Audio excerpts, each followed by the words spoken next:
అందరికీ praise lord. March 2 ఈరోజు దేవుని వాగ్దానము. యెహోవా నిన్ను ఆశీర్వదించి నిన్ను కాపాడును. సంఖ్యాకాండము 6వ అధ్యాయము 24వ వచనము.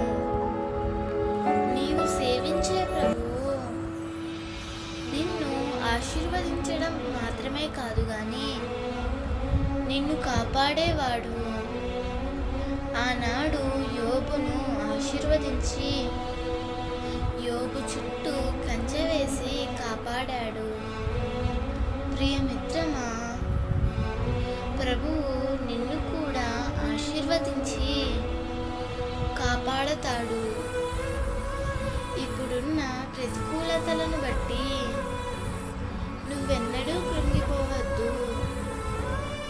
నీవు తలదించుకున్న స్థలంలోనే నీ ప్రభువు నీ తల ఎత్తి నీకు ఘనతనిస్తాడు. దేవుడు ఈ వాగ్దానము నీ జీవితంలో నిశ్చయముగా నెరవేర్చునుగాక.